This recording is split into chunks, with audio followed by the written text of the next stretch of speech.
और एग्जाम बहुत ही अच्छा होगा। जैसे कि आप सुने ब्रेकअप का टेंशन मत लीजिए, कहता है ना कि तू नहीं तो कोई और सही, 1000 सितारे हैं यहाँ। तो ठीक है, तो एकदम सिंपल से बात, ब्रेकअप हो तो समझ ये तू नहीं तो कोई और सही। तो ये वाला थ्योरी अपना कर अपने चलते रहिए। तो चलिए हम इससे आगे टॉपिक को देखते हैं, कितना चैप्टर कवर।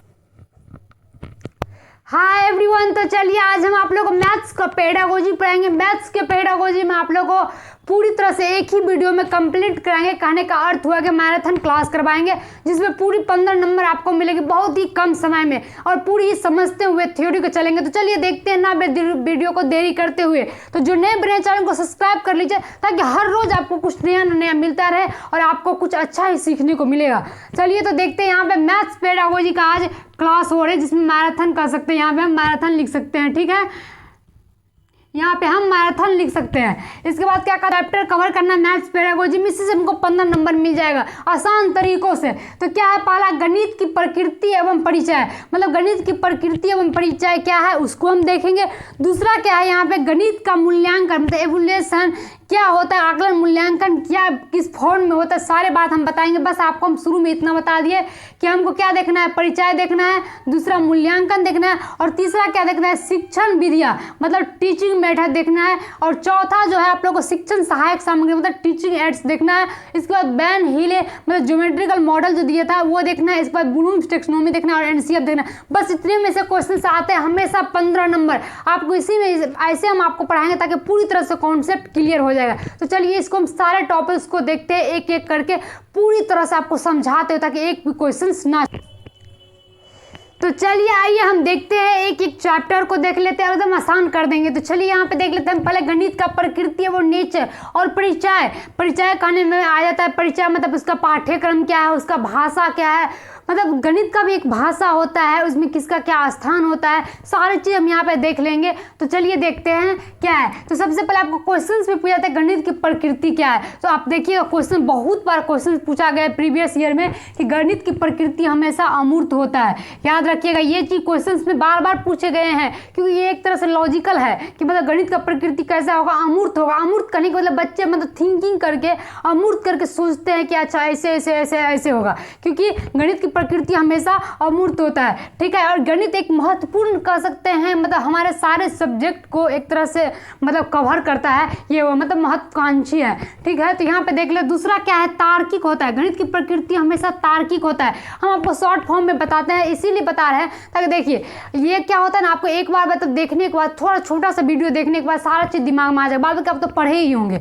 तो चलिए क्या है, ये तार्किक मतलब लॉजिकल होता है, मतलब गणित हमेशा गणित की मतलब प्रकृति क्या है, लॉजिकल होता है। बच्चे में जब तक मतलब लॉजिक नहीं होगा, जब तक बच्चे तार्किक नहीं करेंगे, तब तक बच्चे क्या हो जाएगा, मतलब सीखने की इच्छा भी होना चाहिए अंदर से, नहीं हमको ये करना है करना है करना है, तभी जाके वो होता है। तो क्या होता है, ऐसे बच्चे की थिंकिंग भी इसमें क्या होता है, तभी जाके गणित की प्रकृति ये होता है। तो क्या हो गया, तार्किक हो गया और ये अमूर्त होता है। ये सबसे क्वेश्चन पूछा जाता है। बाद बाकी इसका सूत्रों का जब प्रयोग होता है वो हमेशा मूर्त से अमूर्त की ओर होता है। मतलब बच्चे पहले बुक में देखेंगे, पहले कोई सूत्र को देखेंगे, इसके बाद ही वो आगे प्रयोग करेंगे अमूर्त रूप में। मतलब मूर्त से अमूर्त के रूप में इसका सूत्र का प्रयोग होता है, जो आपको पूछे भी जाएंगे, याद रखिएगा। बस आपको याद रखना है कि इसकी प्रकृति क्या होता है, अमूर्त होता है, और सूत्र में प्रयोग मूर्त से अमूर्त की ओर होती है। जैसे कि देखिएगा इसका क्या है, संकेत एवं चिन्हों का प्रयोग होता है। तो संकेत एवं चिन्हों का प्रयोग ये हो गया, ये कहिएगा संकेत एवं चिन्ह। आपको ये भी पूछेगा कि गणित का जो भाषा क्या होता है। तो गणित का जो भाषा होता है, आप कहिएगा गणित का भी भाषा होता है, ये चीज़ तो रॉन्ग है,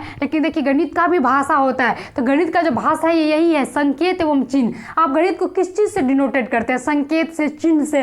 तो यही हो गया गणित का भाषा, जो आपको पूछा भी जाएगा कि इस गणित का भाषा क्या है। तो संकेत एवं चिन्ह जैसे प्लस माइनस ये वगैरह वगैरह कोष्टिंग, ये सब क्या हो गया, ये संकेत एवं चिन्ह। तो ये हो गया गणित का भाषा, याद रखिएगा। इसके बाद क्या कहते हैं, अगला देख लेते हैं पाठ्यचर्या। मतलब गणित का पाठ्यचर्या कैसा होना चाहिए ये कहता है। तो गणित का पाठ्यचर्या सबसे पहले जो बात कहता है हमको, लचीलापन होना चाहिए। सब सब्जेक्ट में बोलता है कि गणित का पाठ्यचर्या क्या होना चाहिए, लचीलापन होना चाहिए, ताकि बच्चे अच्छे से मतलब फ्लेक्सिबल होना चाहिए। ऐसा नहीं कि बच्चों को हम दंड दे के सिखाएंगे, एकदम नहीं। ऐसा पाठ्यक्रम बनाना चाहिए, छोटे छोटे रूप में बनाना चाहिए। बच्चों को ऐसे मतलब दैनिक जीवन से जोड़ के बनाना चाहिए, ताकि बच्चे इसमें मतलब बोरियत नहीं मतलब करे, मतलब अपने आप को मतलब कठिन मतलब नहीं करे। तो ये क्या है, महसूस नहीं करे। दैनिक जीवन से जुड़ा हुआ रहना चाहिए। अनुभव का मतलब अनुभव, बच्चे जो अनुभव लाते हैं, बच्चे जो घर से सीख के आएंगे। जैसे कि देखिए गणित को दैनिक जीवन से जोड़ने का अर्थ हुआ कि बच्चे मतलब दो, मतलब जैसे कि उसको बोलेंगे कि बताओ बेटा, मतलब 2 टॉफ़ी मैंने दिया तुमको, 2 टॉफ़ी तुम्हारे पापा दिए, 2 टॉफ़ी तुम्हारे मतलब दादाजी दिए, तो तुम्हारे पास कितना हुआ। तो इसी तरीके से बच्चे को सिखाना चाहिए। दैनिक जीवन से जोड़ जोड़ को, खेल विधि सीख रहा है तो खेल से सिखाइए, वो जैसे जैसे सीख रहा है उसको वैसे सिखाना चाहिए। तो ये हो गया दैनिक जीवन से जुड़ा हुआ। अब अनुभव का बात है तो मतलब बच्चे को अनुभव को प्राथमिकता देना चाहिए। बच्चे अगर गलत ही मतलब सीखते हैं तो उसको गलत से सही करके सीखिए, मतलब उसको अनुभव को प्राथमिकता। ऐसा नहीं कि गलत सीख रहे तो डांट के उसको दोबारा वो मतलब वो चीज़ को प्रयोग ही नहीं करेंगे, मैं दोबारा वो चीज़ मतलब वो बार बार कोशिश ही नहीं करेंगे।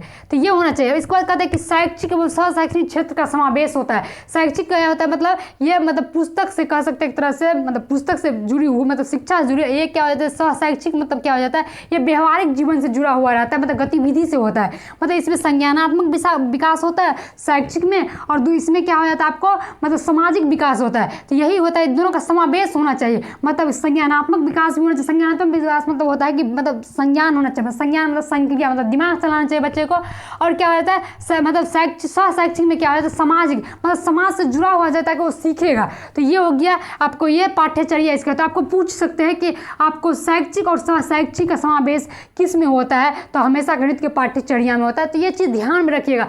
छोटा छोटा बात है, छोटा छोटा बात को आपको हम तोड़ के लिख दिया, आप ध्यान दीजिएगा थोड़ा सा बातें को, ठीक है। इसके बाद कहते हैं गणित का उद्देश्य, ये क्वेश्चन आपको बार बार आते हैं, ध्यान में रखिएगा। आपको इतने में जितना टॉपिक मैंने लिया है, जितना मैं पॉइंट लिखा हूँ, एक तरह से कह सकते हैं क्वेश्चन का पॉइंट्स है।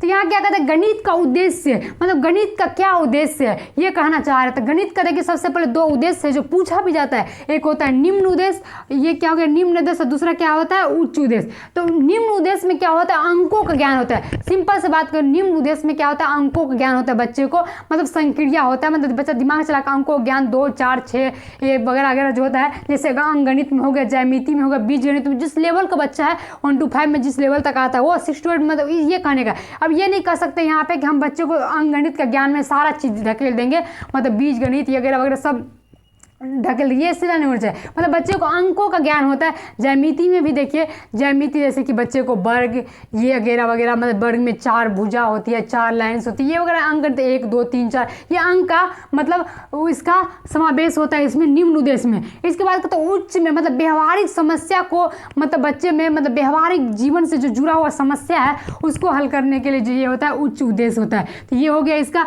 ये हो गया 2 उद्देश्य से पूछा जाता है, आपको याद रखिएगा। इसके बाद हम देख लेते हैं अगला, मतलब कह सकते टॉपिक जो है, अगला टॉपिक को हम देखेंगे। इसमें प्रकृति में आपको मतलब कह सकते क्या परिचय में इतना ही रहता है। आप बस एक बार नज़र डालिए, सारा क्वेश्चंस बन जाएंगे। तो चलिए इससे आगे देख लेते हैं।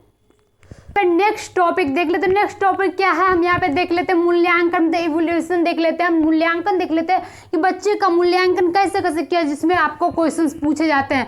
तो चलिए देख लेते हैं हम लोग। तो यहाँ पे क्या है CCE, मतलब बच्चे का मूल्यांकन जो किया जाता है सतत एवं व्यापक मूल्यांकन मतलब किया जाता है।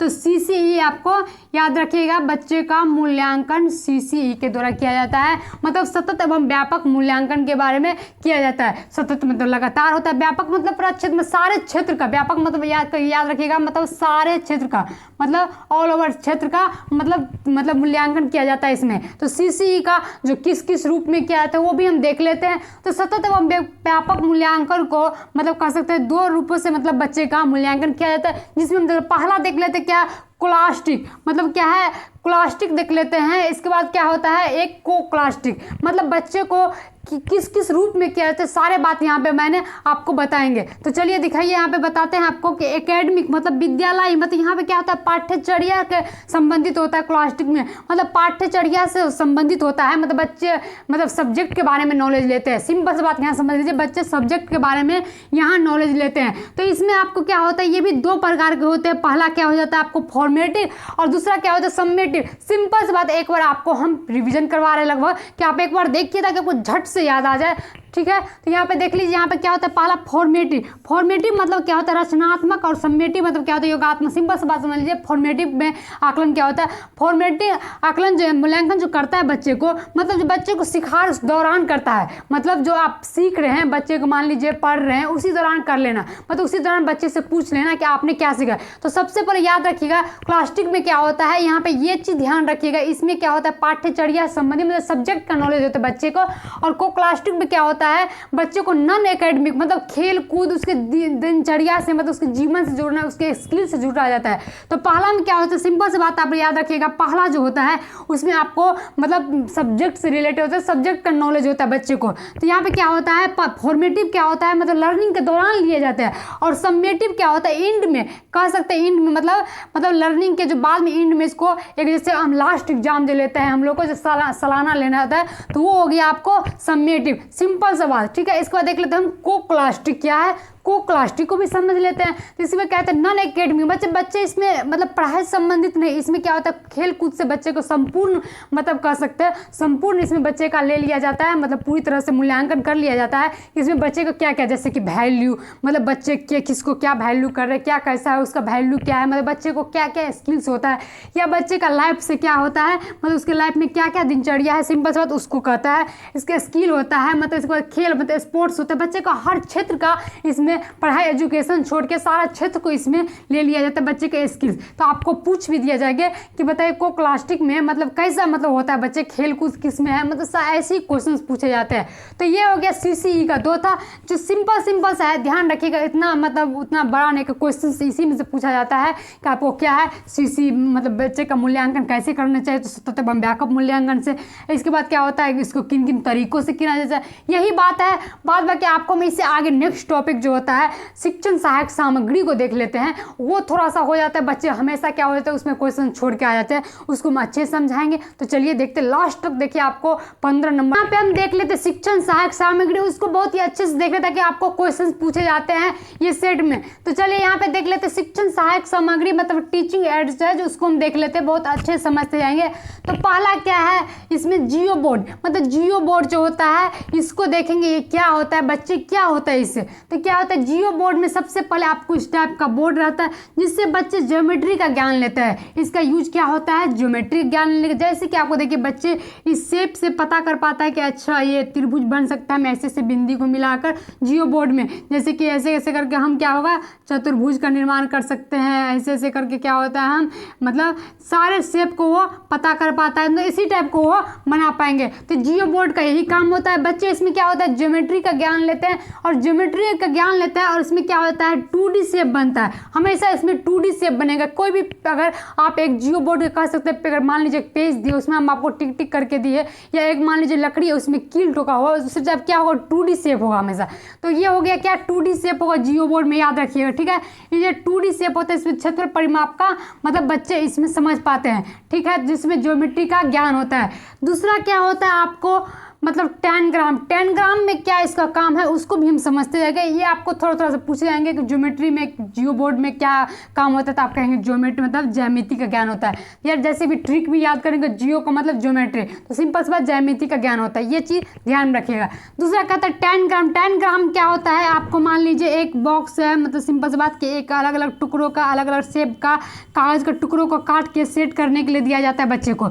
सिंपल सी बात समझ लीजिए, या इसमें स्थानिक मान का बच्चे को समझ में होता है, सिंपल सी बात इसमें क्या होता है बच्चे का स्थानिक मान का समझ होता है, और इसका पेज का शेप 10x10 भी हो सकता है, मतलब सब अपना अपना अच्छी से दिया जाता है बच्चे का। तो ये क्या होता है, सिंपल सी बात यहाँ समझे, इसमें बच्चे का स्थानिक मान का समझ होता है, मतलब बच्चे को अलग अलग मतलब मान लीजिए इसको रेड कलर से कर दिए, इसको ब्लैक कलर से कर दिए, और इसको ब्लू कलर से कर दिए। इसमें बोलेंगे बच्चे को कि इसमें टुकड़े काट काट के बच्चे को मतलब फिट करने के लिए, मतलब स्थान का समझ में होगा बच्चे का स्थानिक मान समझ। तो आपको इतना याद रखना है कि 10 ग्राम में क्या होता है स्थानिक समझ होता है बच्चे का, ठीक है, कि किस स्थान पे क्या फिट करना है। इसके बाद तीसरा क्या है डॉट पेपर। तो ये डॉट पेपर जियो बोर्ड की तरफ से मतलब कह सकते हैं तरह है, जो आपको इसमें भी शेप बनाया जाता है, आपको इसी टाइप का आपको बच्चे को इसको डॉट पेपर से समझाया जाता है। मतलब पेपर है, मान लीजिए एक पेपर दे दिए हमको, मान लीजिए कागज का टुकड़ा, इसको डॉट डॉट कर दिए, इसे बच्चे कहेंगे कि चतुर्भुज बनाए, तो ऐसे ऐसे ऐसे करके आपको सिखा सकते हैं। तो यही हो गया डॉट पेपर, याद रखिएगा, ठीक है। तो ये डॉट पेपर हो गया। चौथा क्या है आपको जो पूछा जाता है, डेंस ब्लॉक। क्या होगा डेंस ब्लॉक को हम देख लेते हैं, जिसमें क्या होता है स्थानीय मान का समझ होता है इसमें बच्चे का, प्लेस वैल्यू का समझ में आता है। जैसे कि आप देखिए छोटे छोटे टुकड़ों का डेंस ब्लॉक, जैसे ब्लॉक्स बोलते हैं, तो इसमें देखिएगा छोटा छोटा टुकड़ा जो होता है, मान लीजिए ये 1 2 4 ब्लॉक्स ले, बच्चे को बोलेंगे जोड़ने के लिए, तो इसी टाइप को जोड़ते जाएंगे। तो देखिए जिस टाइप का जोड़ते, ये क्या हो गया बच्चे का आपको 10 का मान, मतलब कह सकते हैं कि 10 का समझ में आया कि 10, जैसे मान लीजिए। और ये क्या हो गया आपको 100, मतलब 100 मतलब क्या हो गया आपको 100। तो ये ऐसे जोड़ जोड़ के बच्चे कहेंगे कि इकाई स्थान पे क्या हो जाता है, मतलब 10 मतलब दाएं स्थान पे 100 हो जाता है। तो इसी हिसाब से उसको स्थानीय मान सिखाया जाता है बच्चे को, तो डेंस ब्लॉक के हिसाब से तो यही कहा गया है। तो ये इसमें आ जाता है स्थानीय मान का समझ। आपको सिर्फ पूछा जाएगा डेंस ब्लॉक में किस चीज़ का समझ होता है बच्चे को, तो स्थानीय मान का। इसके बाद ई में मतलब कह सकते हैं 5वां जो हम देख लेंगे ग्राफ पेपर। मतलब ग्राफ पेपर जो सब जानते हैं ग्राफ पेपर कैसा होता है। तो ग्राफ पेपर कुछ इस तरीके से होता है, ये चीज़ सब जानते हैं, ठीक है। तो इसमें क्या होता है बच्चे को गुणा का समझ में होता है, मतलब मल्टीपल का गुणा, दशमलव वाले गुणने को जो समझ होती है, मतलब 0.2 कहाँ लगा है, 2.3 कहाँ लगा है, सारी चीज़ समझ इसमें बच्चे को होता है। तो ये चीज़ ध्यान रखिएगा बच्चे को इसमें। इसी में हो जाता है एक ग्रिड पेपर भी आ जाता है, आप याद रखिए। जो ग्रिड पेपर होता है तो सेम होता है, उसमें भी क्या होता है दशमलव गुणाओं का मतलब समझ होता है बच्चे को, ग्रिड पेपर से समझाया जा सकता है। इसका देने का अर्थ ही आप पहले समझ लीजिए, इसलिए कि बच्चे को क्या चीज़ से क्या चीज़ सिखाया जाए, सिंपल सा बात है। तो ग्रिड पेपर में भी क्या होता है आपको मतलब मल्टीप्लाई बच्चे को सिखाया जाता है, दशमलव वाले गुना खास करके। तो ये हो जाता है। लेकिन ग्रिड पेपर में एक है कि उसका जो मतलब कह सकते पेज जो होता है 10x10 कह सकते हैं, मतलब 10x10 क्या कहेंगे, मतलब वर्ग की तरह, मतलब इसका मतलब हॉरिजेंटल वर्टिकल दोनों पेज जो हो सकता है ना सेम हो सकता है, बराबर हो सकता है, ये कह लीजिए। तो ग्रिड पेपर में ये होता है। इसके बाद कहता है मतलब 6 नंबर या 7 नंबर जो भी हो, अबाकस क्या होता है गिनतारा, जिसको इसको बच्चे को क्या समझ में आता है, इसमें बच्चे को मतलब संख्या का नॉलेज होता है, मतलब नंबर का नॉलेज होता है, नंबर का नॉलेज होता है, ज्ञान होता है बच्चे का, स्थानीय मान भी उससे हो जाता है। क्या होता है बच्चे को सिखाया जाता है कि बताओ नंबर, जैसे कि इस टाइप का दे दिए 1 2, मतलब देखे होंगे आप जब बचपन वाले बुक पढ़ते होंगे उसमें इस टाइप का दिया रहता है स्कूल में, ठीक है। स्कूल जो NCERT बुक रहती है उसमें दिया जाता है। तो NCERT से हमेशा क्वेश्चन पूछा जाता है, याद रखिएगा, ठीक है। तो इस टाइप का रहता है, तो इसमें बच्चे का नंबर का ज्ञान होता है। तो यही था मतलब क्या से कह सकते हैं शिक्षण सहायक सामग्री, ठीक है। शिक्षण सहायक सामग्री, इसका शिक्षण सहायक सामग्री कहने का अर्थ हुआ कि शिक्षक जो शिक्षण दे रहे हैं उसमें जो सहायक होगा, बच्चे किस तरह से नॉलेज ले रहे हैं, तो यही ये कहा गया। बस आपको क्वेश्चंस बन जाएंगे, बस आप अपने जीवन खुद भी जीवन के लाइफ से जोड़ के देख लीजिए। मतलब शिक्षक को जो सहायक होगा पढ़ाने में, तो यही हो गया शिक्षण सहायक सामग्री, मतलब टीचिंग एड्स हो गया। इसके आगे हमने देख लेते बैन हीले, ठीक है। इसके बाद हम आपको जो ब्लूम्स टेक्नोलॉजी में देख ले, सारे चीज़ को हम देख के आपको वीडियो को पूरी तरह से कंप्लीट। तो आइए यहाँ पे हम देख लेते हैं बैन हीले को देख लेते हैं, मतलब बैन हीले ने क्या थ्योरी दिए हैं यह तो देख लेते हैं यहाँ पे, और शिक्षण विधियाँ देख लेते हैं। तो क्या है बैन हीले ने ज्योमेट्री मॉडल दिए, मतलब ज्योमेट्री मॉडल दिए हैं, मतलब ज्यामिति मॉडल दिए हैं, और इसे किस किस तरीके से मतलब ज्योमेट्री को मतलब ज्ञान कर सकते हैं, मतलब अर्जित कर सकते हैं ज्ञान को, इस हिसाब से यहाँ पे दिए गए हैं। तो चलिए यहाँ पे देखते मतलब सबसे पहले आपको पूछा जाता है यहाँ से क्वेश्चन कि बैन हीले ने कितना लेवल दिए। तो याद रखिएगा बैन हीले ने 5 लेवल दिए हैं। याद रखिएगा कि बैन हीले ने कितने दिए हैं, 5 लेवल दिए हैं। याद रखिएगा सबसे पहले पूछा जाए, इसके बाद उसके कर्म पूछे जाते हैं। तो आपको 0 से लेकर 4 तक होता है। इसके बाद इसके नाम के कर्म पूछे जाते हैं। तो पहला क्या होता है दृश्यीकरण, याद रखिएगा, जिसमें आपको दृश्यीकरण क्या होता है ये भी पूछा जाता है कि आपको बताइए कि ये चीज़ क्या है। तो दृश्यीकरण मतलब देख के, दृश्य मतलब क्या होता है देखना, मतलब देख के जो बच्चे देखेगा। मान लीजिए यहाँ पे बच्चे को दे दीजिए एक चौड़ा चीज़ कोई दे दीजिए, मतलब वर्क टाइप का, तो बच्चे देख के याद रखें अच्छा ये चीज़ है, मतलब देख के बच्चे जो सोचे वही हो गया दृश्यकरण। दूसरा क्या होता है विश्लेषण। आप कहेंगे कि विश्लेषण क्या होता है, पर लेवल जो 2 होता है, मतलब लेवल 1 जिसका नाम है, तो वो क्या हो जाता है आपको विश्लेषण। मतलब विश्लेषण मतलब होता है कि मतलब मान लीजिए कोई फिगर है और फिगर के बच्चे देख कर एनालिसिस करें, तो ये क्या हो गया आपका विश्लेषण। और लेवल 2 जो होता है वो होता है, आपको ये भी पूछ सकते लेवल 2 का नाम क्या, कुछ भी पूछ सकता है। तो इसका इतना ही है, बस शॉर्ट सा आपको क्वेश्चन पूछ ही देता है। तो यह होता है अनौपचारिक निगमन। अनौपचारिक निगमन मतलब होता है कि मान लीजिए बच्चे को कोई, मान लीजिए यहाँ पे बच्चे का नॉलेज हुआ वर्ग का, तो वर्ग में कितना भुजा है, क्या स्क्वायर है, या मतलब उसके बारे में सारा चीज प्रॉपर्टीज को बताना। सिंपल बात कि इसके सारे प्रॉपर्टीज को बताना बच्चे का ये क्या होगा, अनौपचारिक निगमन हो गया।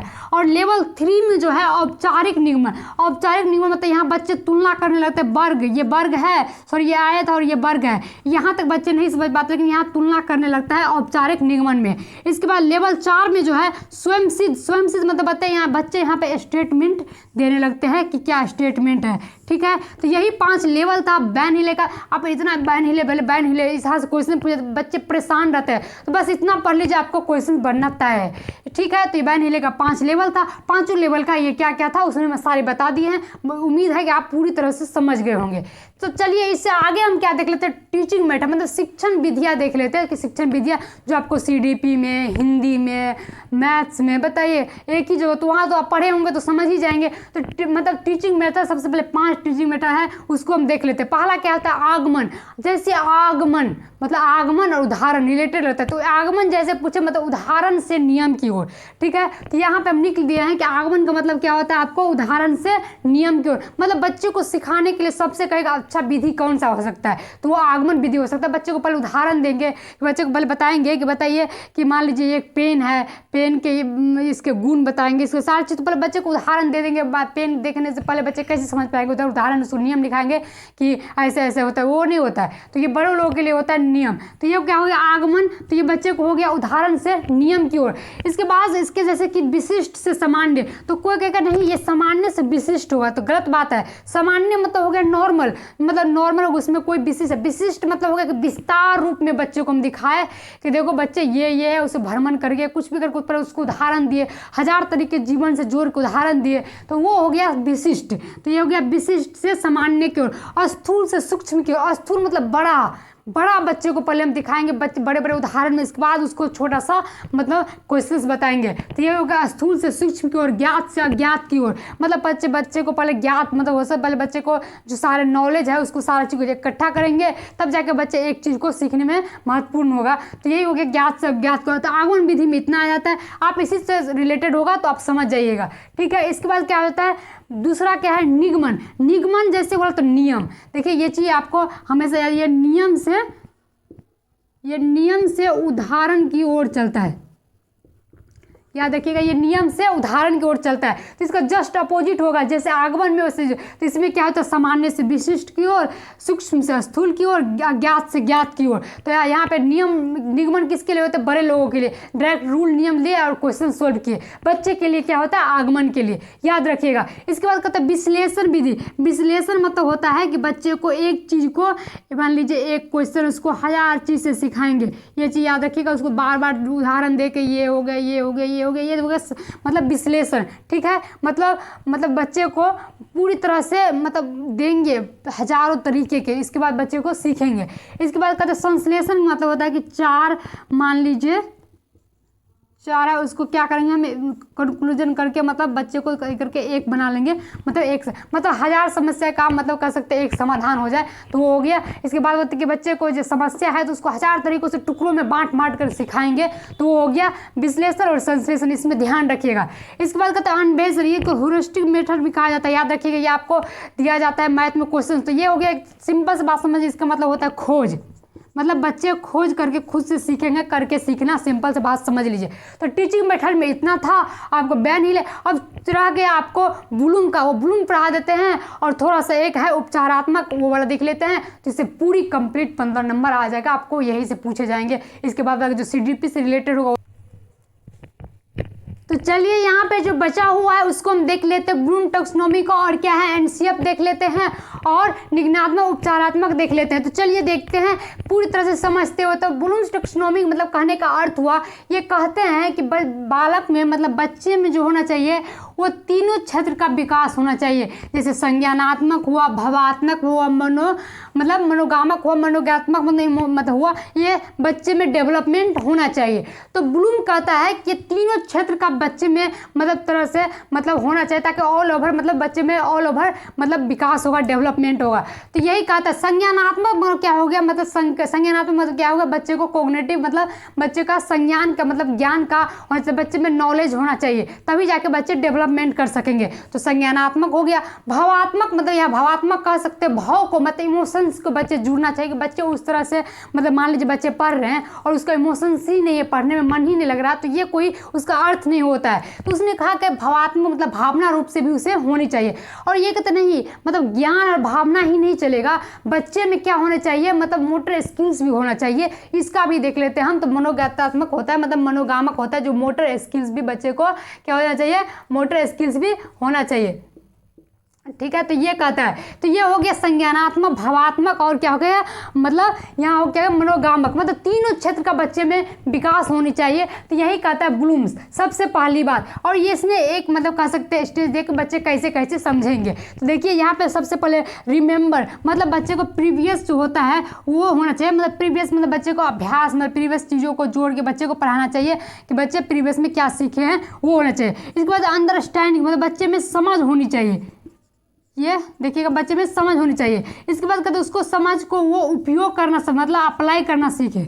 ठीक है, ये अप्लाई। इसके बाद एनालिसिस करना बच्चे सीखे, मतलब विश्लेषण करना सीखे, मतलब बच्चे विश्लेषण करना सीखे। क्या होता है, उपयोग करेगा, इसके बाद विश्लेषण भी करना, बच्चे का एनालिसिस भी करेंगे। इसके बाद कहते एवेल्यूएशन मतलब बच्चे का आकलन, सबके बाद क्या होता है बच्चे का आकलन करेगा। ठीक, इसके बाद कहते बच्चे मान लीजिए सारा चीज़ नॉलेज ले लिया, बच्चे में मतलब ज्ञान हो गया, समझ हो गया, उपयोग कर लिया, फिर बच्चे को क्रिएट भी करना चाहिए। कुछ नया क्रिएट नहीं किया तो फिर इतना पढ़ने का क्या फ़ायदा, तो उसे क्रिएट होगा। तो यहाँ पे क्या हो जाता है, नया चीज़ को वो क्रिएट करेंगे। तो यही ब्लूम टेक्सोनोमी का था, आपको मतलब याद रख लेना है, इसको स्टेज याद रख लेना है, थोड़ा सा ध्यान देना है, पूरी तरह से आपको आसान हो जाएगा। इसके बाद हम एनसीएफ देख लेते हैं। एनसीएफ कहता है कि एनसीएफ 2005 जो आप नहीं पढ़ेंगे, मैंने आपको पढ़ाए हुए हैं, वहाँ पढ़ लीजिए। थोड़ा सा यहाँ पे मैं आपको याद दिला देते हैं। एनसीएफ का कहना सिंपल सी बात है कि यहाँ पे कहने का अर्थ है कि मतलब लचीलापन पाठ्यचर्या होना चाहिए। बच्चे में जो पढ़ने का होता है वो रट के नहीं, बच्चे जितना ही पढ़े उसे उस तरीके से पढ़ाइए ताकि वो रटना ना पड़े। तो यही होता है सबसे पहला बात, रट के याद ना करना। दूसरा क्या है, लचीलापन। तीसरा क्या, बिना बोझ का शिक्षा। सबसे जो बेटर और हेवी पॉइंट कह सकते हैं आप, यहाँ पे दिया गया है कि बिना बोझ का शिक्षा होना चाहिए, मतलब बच्चे को ये नहीं लगे कि हमको एकदम सर पे पढ़ाई दबा हुआ है। इसके बाद कहते हैं करके सीखना। तो ये करके जो सीखना है ये तो सबसे बड़ा कह सकते हैं आपको। तो ये सब आए तो आप घबराइएगा नहीं, ठीक है। तो क्या है, रट याद करना, लचीलापन, बिना बोझ का शिक्षा, करके सीखना, तो यही सब हो गया। इसके बाद क्या कहते हैं यहाँ पे डायग्नोस्टिक और क्या है, रिमेडियल मतलब टीचिंग। मतलब यहाँ पे कहता है कि निग्नात्मक और उपचारात्मक मतलब क्या होता है। तो निग्नात्मक मतलब यहाँ पे डायग्नोस्टिक मतलब होता है कि मतलब बच्चे को समस्या का पता लगाना, मतलब बच्चे को समस्या का पता लगाना कि बच्चे मान लीजिए कोई चीज़ बच्चे को मतलब अधिगम नहीं कर पा रहे हैं, उसको पहले समस्या का पता करेंगे आखिर उसका क्या रीजन है। इसके बाद उसका मतलब रिमेडियल का मतलब होता है कि उसका निदान करना, बच्चे को पता समस्या का पता करके निदान करना। तो यही बात होती है। आपको इससे आगे क्वेश्चन नहीं पूछा जाएगा, इसमें क्वेश्चन यही आएंगे कि बताइए कि डायग्नोस्टिक में क्या होता है, मतलब बच्चे का समस्या का पता लगाना, इसके बाद क्या होता है, पता लगा के निदान करना। तो यही बातें थी, ये सारे कंप्लीट हुई आपके चैप्टर, आपके सारे, इससे बाहर कुछ नहीं होगा। बाद में सीडीपी से रिलेटेड रहेगा तो वो तो आपको बन ही जाएंगे। तो पर भी मैंने सारा चीज़ पढ़ा दिया, ब्लूम्स का भी खत्म हो गया, आपका एनसीएफ सारा बात मैंने रख दी यहाँ पे। तो आज 15 नंबर कंप्लीट हुआ। तो सीटेट का जो मैथ्स का पेडागोजी मैराथन तक खत्म हुआ, लगभग आपको ईवीएस का भी हमने दे ही दिए हैं मैराथन, तो आप पढ़ लीजिए, ठीक है। ऐसे आगे आपको हर रोज़ कुछ नया नया मिलते रहे। तो चलिए आज के लिए थैंक यू।